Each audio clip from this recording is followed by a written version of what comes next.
मैं सुमन कविया, सहायक आचार्य हिंदी, राजकीय महाविद्यालय छतरगढ़, जिला बीकानेर। आज हम रीति काल की रीति सिद्ध कवि बिहारी दास जी की रचनाओं का अध्ययन करेंगे। अधर धरत हरि के परत, ओठ दीठ पट ज्योति, हरित बांस की बांसुरी, इंद्रधनुष रंग होती। अधर यानी होठ, धरत यानी रखते ही, हरि के यानी श्री कृष्ण के, परत यानी पड़ती है, ओठ यानी ओष्ठ की, होठों की, दीठी यानी दृष्टि, पट ज्योति यानी वस्त्रों की आभा। प्रस्तुत दोहा कविवर बिहारी दास जी द्वारा प्रणीत बिहारी सतसई से अवतरित है। इसमें श्री कृष्ण के वंशी वादन के मोहक रूप का वर्णन किया गया है। नायिका वंशी वादन के समय श्री कृष्ण को देख लेती है। वह उनकी उस समय की कांति को देखकर अपनी सखी से कहती है कि जैसे ही वे यानी श्री कृष्ण अपने अधरों पर वंशी को रखते हैं, उसी समय उनके अधर दृष्टि और पीतांबर की परछाई उस हरे रंग की बांसुरी पर इस प्रकार पड़ती है कि वह उनकी वंशी इंद्रधनुष के समान अनेक रंग वाली दिखाई देने लगती है। विशेष, इंद्रधनुष बहुरंगी होता है। वंशी का हरा, अधरों का लाल, वस्त्रों का पीला और दृष्टि का सफ़ेद, लाल तथा श्याम रंग है। तदगुण अलंकार है, श्लेष अलंकार है और यमक अलंकार है। दोहा छंद है। कीने हूँ कोटि जतन, अब कही काढ़े कोनू, भो मन मोहन रूप मिली, पानी में को लोनू। कोटि यानी करोड़ों, जतन यानी उपाय, लोनू यानी नमक। इसमें कोई नायिका श्री कृष्ण के सौंदर्य के वशीभूत होकर अपने मन की तल्लीन स्थिति का चित्रण करती है।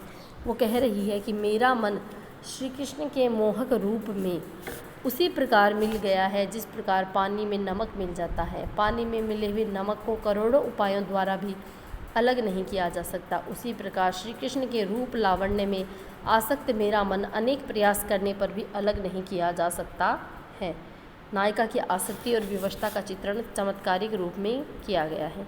दृष्टांत और अनुप्रास अलंकार की छटा दृष्टव्य है। अजो तरो ना ही रयो, श्रुति सेवक एक रंग, नाक बांस बेसरी लयो, बसी मुक्तन के संग। अजो यानी आज तक, श्रुति यानी कान, इसका दूसरा अर्थ है वेद, नाक का अर्थ एक तो है नासिका, दूसरा है स्वर्ग। मुक्तन के भी दो अर्थ हैं, एक तो तपस्वी, जो मुक्त तपस्वी हैं उनके लिए, दूसरा मोतियों के लिए है। प्रस्तुत दोहे में कविवर बिहारी ने भगवान की भक्ति की अनन्यता पर बल दिया है। अनन्यता के अलावा जो बाहरी ढोंग है उस पर उन्होंने व्यंग्य किया है। कवि बिहारी तरुणा, कान का एक आभूषण को संबोधित करते हुए कहते हैं कि हे कर्णाभूषण, तू भगवान के कानों की सेवा करता रहे, फिर भी तू आज तक तरुणा, निकृष्ट संसारी ही बना रहा। अर्थात तूने भगवान के कानों की सेवा की तो भी तेरा उद्धार नहीं हुआ, जबकि मोतियों के साथ रहने वाली बेसर, जो नाक का आभूषण है, नाक रूपी श्रेष्ठ स्थान को प्राप्त कर लेती है। दोहे का श्लिष्टार्थ यह है कि कोई सगुणोपासक किसी वैदिक भक्त का उपहास करता है। वह उसे कहता है कि तुमने श्रुति वेदों का अध्ययन किया, इस कारण तुम आज तक तरुणा, सांसारिक व्यक्ति ही बने रही, तुम्हारा उद्धार न हुआ। तुम्हारे अध्ययन से तुम्हें क्या लाभ मिला? अरे आडंबरी व्यक्ति, जिन लोगों ने मुक्त तपस्वियों के साथ रहकर भक्ति की है, उन्हें नाकवास यानी स्वर्ग का निवास मिल गया है। विशेष, नाक की अपेक्षा कान का स्थान ऊंचा होता है। कान ज्ञान का प्रतीक है, परंतु कान का आभूषण साधारण मूल्य का होता है, जबकि नाक की बेसर अधिक मूल्य की होती है। कवि का आशय है कि जीवन भर वेदों का अध्ययन करते रहने पर भी और ज्ञानवान होने पर भी व्यक्ति का उद्धार नहीं हो पाता। संसार से मुक्ति पाने वाले व्यक्ति को श्री कृष्ण की सगुण भक्ति करनी चाहिए। निर्मल स्वभाव के मुक्त भक्तों की संगति से ही ऐसी भक्ति हो सकती है, और बेसर अर्थात बिना सिर पैर के साधारण मनुष्य भी उनकी संगति के फलस्वरूप स्वर्ग प्राप्त कर सकते हैं। इस दोहे में श्लेष अलंकार का चमत्कार है, अनुप्रास, रूपक और व्यतिरेक अलंकार भी है।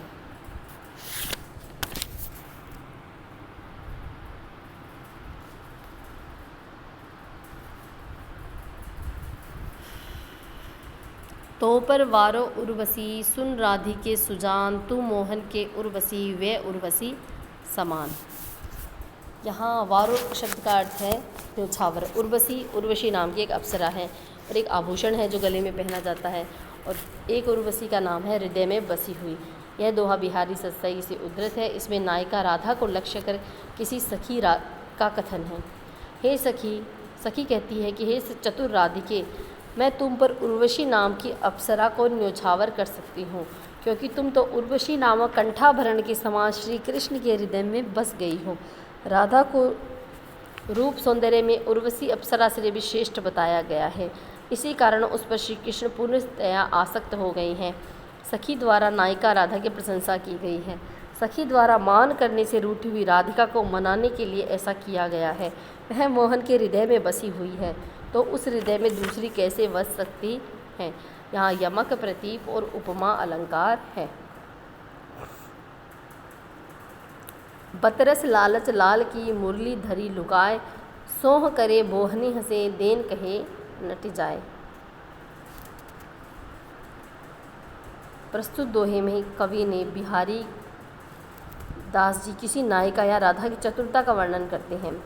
बतरस का अर्थ है बातों का रस, लुकाए यानी छिपाकर, नटी जाए यानी मना कर देती है, सोह करे यानी सौगंध खाती है, बोहनी हंसे यानी भ्रुकुटियों में वो हंसती है, देन कहे यानी जब देने की कहती है तो नट जाती है, मना कर देती है। एक सखी दूसरी सखी से कहती है कि नायिका राधा ने नायक ब्रजलाल कृष्ण की मधुर मधुर बातों के रस रूपी लालच के कारण उसकी मुरली को छिपाकर रख दिया है। जब वह नायक उसे मुरली देने के लिए कहता है तो वह नायिका कभी तो न लेने की शपथ खाती है, कभी बोहों में हंस जाती है और देने के लिए प्रार्थना किए जाने पर स्पष्टतः मना कर देती है। अर्थात वह नायिका मुरली छिपा लेती है और अधिक समय तक नायक को अपने पास रोककर उसकी मीठी मीठी बातें सुनना चाहती है। अतः वह चतुराई से शपथ खाने, हंसने और नटने की क्रिया करती है, जिससे नायक विवश रहता है। नायिका की अनुराग व्यंजक क्रियाओं का सुंदर चित्रण हुआ है। कारक, दीपक अलंकार और रूपक अलंकार इसमें हैं। नेहन नैननी को कछु उपजी बड़ी बलाय, नीर भरे नित प्रति रहे तऊ न प्यास बुझाए। नेहन स्नेह, तेल, बलाय यानी कष्ट, नीर भरे यानी पानी से भरे हुए, आंसू से भरे हुए, तऊ यानी तो भी, प्यास यानी प्यास, इच्छा, बुझाए यानी बुझती नहीं है।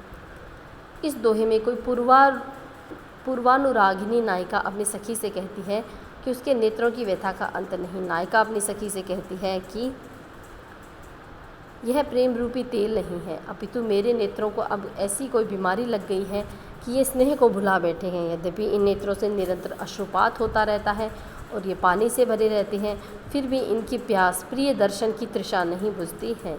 शरीर शुद्धि के निमित्त वैद्यक में पंचकर्म के अंतर्गत रोगी को तेल या घी पिलाया जाता है। यदि इसे पीने में कुछ व्यतिक्रम हो जाता है तो रोगी को तृषा लगती है, तब उसके पेट में पानी भरा रहने पर भी प्यास बनी रहती है। यही दशा नायिका के नेत्रों की हो गई है। वस्तुतः नायक श्री कृष्ण का रूप गत्यात्मक है, अतः उसका एक देशीय दर्शन करना असंभव है। इस कारण नायिका के नेत्रों की प्रिय दर्शन की तृषा शांत नहीं होती। विशेषोक्ति अलंकार है, क्योंकि कारण उपस्थित है फिर भी कार्य नहीं हो रहा है, क्योंकि नेत्रों के पानी भरे रहने पर भी प्यास नहीं बुझती है।